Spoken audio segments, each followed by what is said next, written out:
Le manoir, niché dans une banlieue cossue où les pins murmuraient sous la brise du soir, aurait dû offrir à Darius Cole un refuge de silence. Ce milliardaire, investisseur aguerri dont la vie oscillait entre salle de conseil et jet privé, rentrait d'une semaine épuisante à l'étranger. À 42 ans, il portait encore les traces d'une ambition acharnée. Des épaules tendues sous sa veste sur mesure, un regard acéré par des années de décision à haut risque. Tout ce qu'il désirait ce soir-là, c'était la paix, le doux réconfort de son foyer où ses jumeaux, Micah et Miles, âgés de 18 mois, dormaient peut-être déjà. En poussant la porte de la cuisine, sa veste en cuir encore à la main, il s'attendait à l'odeur familière du café ou au cliquetis discret des ustensiles rangés. Mais un chaos assourdissant l'accueillit. Des cris stridents, presque inhumains, emplissaient l'air. Dans l'évier de la cuisine, une vieille bassine en acier débordait d'une eau d'un bleu surnaturel, où ses jumeaux se débattaient. Leurs petits corps bruns, luisant sous la lumière crue des néons, s'agitaient frénétiquement, leurs bras minuscules frappant l'eau.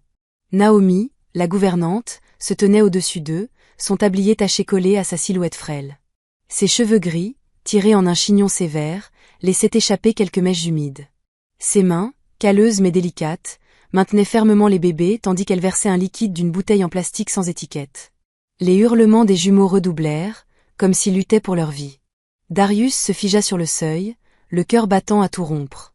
L'incrédulité se mua en une rage viscérale, celle d'un père face à l'impensable. « Que faites-vous à mes enfants » rugit-il, sa voix ébranlant les murs de la cuisine. Naomi sursauta, la bouteille tremblant dans sa main, mais elle ne relâcha pas les jumeaux. « Monsieur, je vous en prie, ils doivent rester dans l'eau.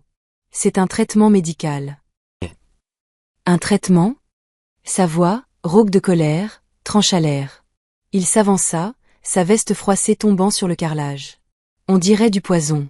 Vous noyez mes fils dans des produits chimiques pendant qu'ils hurlent. » Naomi, la cinquantaine marquée par des années de labeur et de loyauté, redressa les épaules.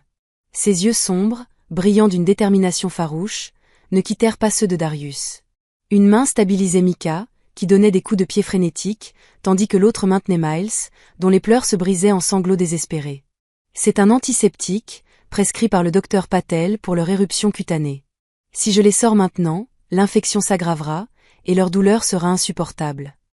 Darius arracha la bouteille du comptoir, la scrutant comme s'il tenait une arme. Pas d'étiquette, pas d'instruction, juste un liquide bleu fluorescent dans un plastique bon marché. Il le brandit, accusateur. « Ça, vous voulez me faire croire que c'est un médicament ? On dirait un détergent. » Naomi, immobile malgré l'hostilité, répondit d'une voix ferme mais tremblante. « C'est de la pharmacie. Le certificat médical est dans mon sac, là-bas. Le flacon est teinté pour éviter la confusion, mais le produit est dilué. C'est sans danger. » Dilué ? Darius lâcha un rire amer, presque hystérique, tandis que les cris des jumeaux lui perçaient le cœur. « Écoutez-les. Ils souffrent. » « Oui, ils pleurent, » concéda Naomi, sa voix s'adoucissant alors qu'elle se penchait vers Micah pour murmurer une berceuse africaine, apprise dans son enfance au Ghana. « Ça pique, mais ça ne les tue pas. Si je les sors avant la fin des 8 minutes, l'infection se propagera. Leur peau se fissurera, saignera. » Ses yeux se posèrent sur un minuteur de cuisine posé sur le comptoir, tic-tac implacable. 7, 23 points. « Vous chronométrez mes fils comme une expérience de laboratoire. » Gronda Darius, sa voix vibrant d'une fureur paternelle. 8 minutes dans une bassine de produits chimiques ? Vous avez perdu la raison. Naomi, les mains tremblantes sous l'effort de maintenir les jumeaux, serra les dents. L'eau éclaboussait son tablier, trempant ses chaussures usées. Si vous m'avez fait assez confiance pour m'occuper d'eux pendant que vous voyagez à travers le monde, faites-moi confiance maintenant. C'est leur seule chance de guérir. Darius abattit la bouteille sur le comptoir avec une telle force que les jumeaux tressaillirent. Vous pensez que je vais croire une gouvernante avec un flacon douteux plutôt que mon instinct ? Je suis leur père. L'insulte fit tressaillir Naomi, mais elle ne céda pas. Ses mains, marquées par des années à nettoyer, cuisiner et soigner, tenaient les jumeaux avec une tendresse protectrice. Appelez-moi comme vous voulez, gouvernante, servante, mais en ce moment, je suis la seule chose entre vos fils et une infection qui pourrait les marquer à vie. Darius s'approcha, les poings serrés, sa voix tremblante de rage. S'ils en ne seraient ce qu'une égratignure, une seule cicatrice, je veillerai à ce que vous ne quittiez pas cette maison libre. Naomi releva le menton, ses yeux humides mais brûlants de défi. Alors regardez. Observez chaque seconde. Si vous pensez que je mettrai leur vie en danger, c'est que vous n'avez jamais compris ce qu'est la loyauté. Mika, gémissant, gratta sa poitrine, ses ongles minuscules cherchant à apaiser une démangeaison insoutenable. Naomi lui saisit doucement le poignet, sa voix rauque mais tendre. Non, mon cœur, ne fais pas ça. Tu vas te faire mal. Elle se tourna vers Darius, les larmes au bord des yeux. C'est pour ça qu'on le fait. 8 minutes de douleur pour leur épargner des nuits de souffrance, des semaines d'hospitalisation. Le tic-tac du minuteur résonnait comme un battement de cœur dans la cuisine. Darius, déchiré entre la fureur et une peur viscérale, sortit son téléphone, le pouce prêt à composer un numéro. Je devrais appeler la police. Ou le pédiatre. Tout sauf rester là à regarder mes enfants souffrir. Naomi, inflexible, haussa la voix, un mélange de défi et de désespoir. Alors appelez. Appelez qui vous voulez. Mais si vous les sortez avant que le minuteur sonne, vous détruirez tout.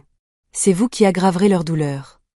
Un silence oppressant s'installa, seulement brisé par les sanglots des jumeaux et le tic-tac implacable. Darius, les jointures blanchies autour de son téléphone, fixait Naomi.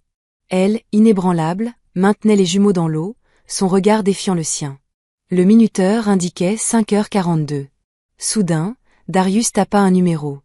Docteur Patel, décroché, bon sang. Après 2 sonneries, une voix calme répondit. Monsieur Cole. Mes fils sont dans une bassine d'eau bleue. Rugit Darius. La gouvernante prétend que c'est un traitement. Il hurle comme si on les torturait. Expliquez-moi. Un silence. Puis le docteur Patel, pédiatre de longue date de la famille, répondit avec une fermeté mesurée.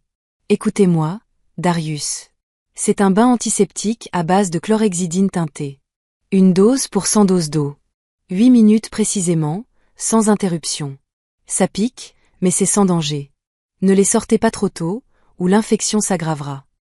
Darius retint son souffle, son regard rivé sur le minuteur, 4h37. Naomi, immobile, murmurait aux jumeaux, « Courage, mes petits. On y est presque. » Vous confirmez? Ce n'est pas de la torture? Demanda Darius, la voix tremblante. C'est le seul moyen d'arrêter la dermatite, répondit le médecin. Une éruption non traitée peut devenir septicémique. Faites-lui confiance, Darius. Naomi sait ce qu'elle fait. Darius baissa lentement le téléphone. La rage dans sa poitrine se mua en une lourdeur nouvelle, la honte. Il avait jugé trop vite, aveuglé par la peur d'un père. Naomi, elle, ne jubilait pas. Elle continuait de murmurer aux jumeaux, ses mains tremblantes mais fermes. Des sirènes hurlèrent au loin. La porte de la cuisine s'ouvrit à la volée, laissant entrer 2 ambulanciers et 2 agents de sécurité. « Écartez-vous » ordonna l'un des ambulanciers, avançant vers la bassine. « Non » répondit Naomi, sa voix tremblante mais résolue. « Pas avant que le minuteur sonne. » Un ambulancier examina les bras des jumeaux, puis hocha la tête. Pas de brûlure, juste une irritation sévère. Elle a raison, c'est un antiseptique. Laissez-la finir. Darius vacilla, s'appuyant contre le comptoir en marbre, le souffle court. Ses fils étaient sains. Sauvés, grâce à la ténacité de Naomi face à sa colère aveugle. Lorsque le minuteur sonna enfin, Naomi exhala un souffle tremblant, comme si elle avait retenu sa respiration pendant 8 minutes. Elle souleva Mika, l'enveloppant dans une serviette douce, puis Miles, leurs cris s'apaisant en sanglots étouffés. Avec une précision maternelle, elle appliqua une pommade apaisante sur leurs zones irritées, ses doigts effleurant leur peau avec une tendresse infinie. Darius, immobile, sentit la honte peser plus lourd que n'importe quelle crise professionnelle. Un inspecteur entra, un dossier à la main. « Monsieur Cole, nous avons identifié la cause de l'irritation. Pas de négligence médicale. Votre gérant a changé de lessive pour un produit industriel non hypoallergénique, acheté à bas prix. C'est ce qui a déclenché l'éruption. » Darius se tourna vers le gérant, un homme nerveux qui se tenait près de la porte, le visage blême. « Vous avez risqué la santé de mes fils pour économiser quelques dollars. » Le gérant balbutia, ses lunettes glissant sur son nez. « Monsieur, l'autre marque coûtait le double, je pensais. »« Vous n'avez pas pensé. » Coupa Darius, sa voix glaciale. « Vous avez joué avec la vie de mes enfants. » Il fit un signe aux agents de sécurité. « Sortez-le d'ici. Il est licencié. » Les protestations du gérant s'évanouirent alors qu'il était escorté dehors. Un silence pesant s'installa. Darius posa enfin les yeux sur Naomi. Son tablier était trempé, ses cheveux collés à son front, ses bras tremblaient encore de l'effort de maintenir 2 bébés glissants pendant 8 minutes insupportables. Mais dans ses yeux, il vit autre chose. Une force tranquille, celle d'une femme qui avait tout risqué pour protéger ce qu'elle considérait comme sa famille, même sans lien de sang point. « J'ai failli vous faire arrêter », murmura-t-il, la voix brisée. « J'ai failli détruire le seul traitement qui les a sauvés. » Naomi, tenant toujours les jumeaux, répondit doucement, sa voix teintée de fatigue et de compassion. « La peur d'un parent est plus forte que n'importe quel ordre, monsieur.